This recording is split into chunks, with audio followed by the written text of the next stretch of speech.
When you speak French, you don't want to sound like this. Je m'appelle Marcel.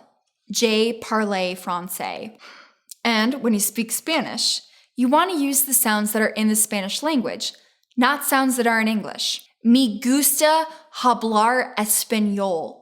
Es un idioma bello. Oh God, make it stop. Make it stop. Well, it's the same for English. Sure, it's important to increase your vocabulary and to learn grammar so you can, put words together. But it's also important to improve your accent. And we're going to give you 5 easy steps to tell you exactly how to do that.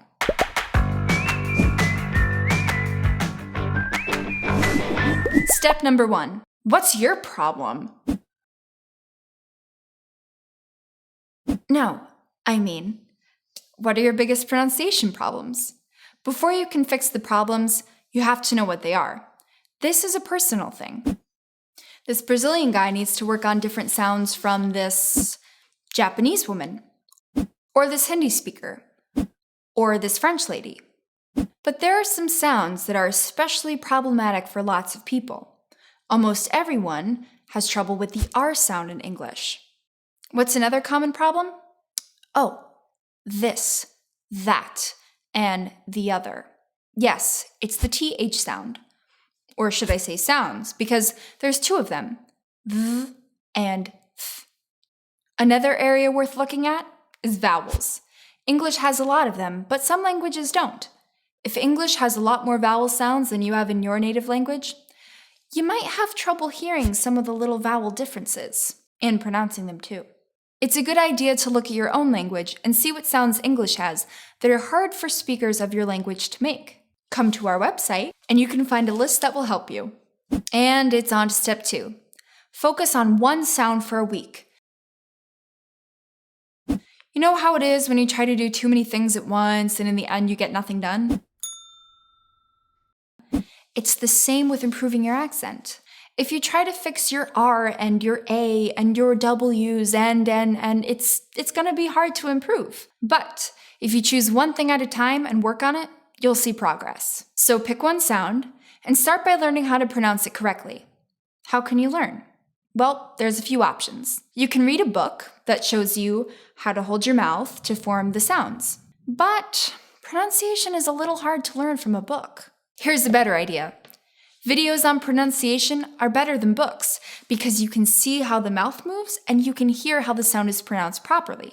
Check out our other videos on how to pronounce the R and the L sounds, vowels, and word stress. And while you're at it, subscribe to this channel so you don't miss our future pronunciation videos. Okay, so you made your list. You focused on the first sound on the list, you've learned how to pronounce it correctly. Now it's time for step number 3. Practice the sound. Start by practicing the sound all alone. Well, you might not want to practice the sound when you're talking to other people. Then practice it in words. You'll want to make the sound when it's at the beginning of a word, in the middle, and at the end. In our video on R and L, there are lots of practice words. Listen to the words and try to repeat them. And if there's 2 sounds you can't tell apart, the best way is to practice with minimal pairs. What are minimal pairs, you ask? Minimal pairs are 2 words that sound exactly the same except for one difference, a minimal difference. So let's take my friend Chen. He had trouble with R and L because there's no R in his language.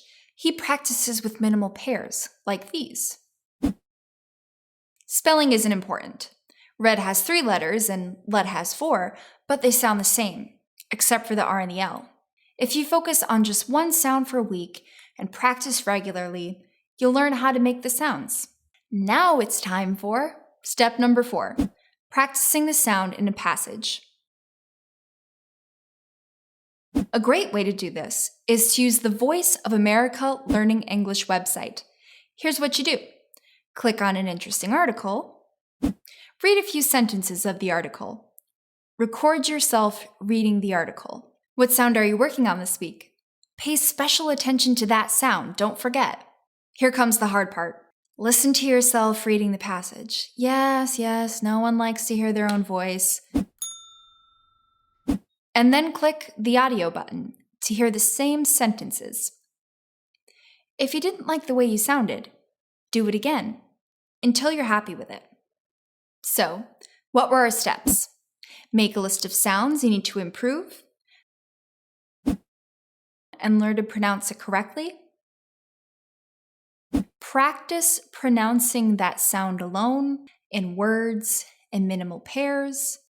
Practice pronouncing that sound in a passage. Do steps 2, 3, and 4 for each sound on your list. So that's it. We're done. Oh, wait.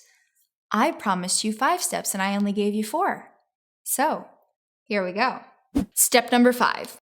After you've worked on your most problematic sounds, spend some time concentrating on the intonation, the rhythms of the language. Does intonation go down at the end of a sentence? Does it go up?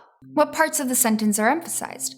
Which parts aren't? For this, try to listen to your favorite podcast or Voice of America website. Focus on intonation and try to imitate it. I hope these tips will help you sound more like a native speaker. Do you have tips for reducing your accent? Leave a comment below. And remember, English pronunciation is not easy, but keep trying and you will get there. Thanks so much for watching. We post a new video every week, so hit the subscribe button so we can let you know when a new video is available. If you want to learn more, come visit generationenglish.org and sign up for more tips and free online lessons. We love helping you to learn English, so keep up the hard work, don't give up, and we'll see you next week.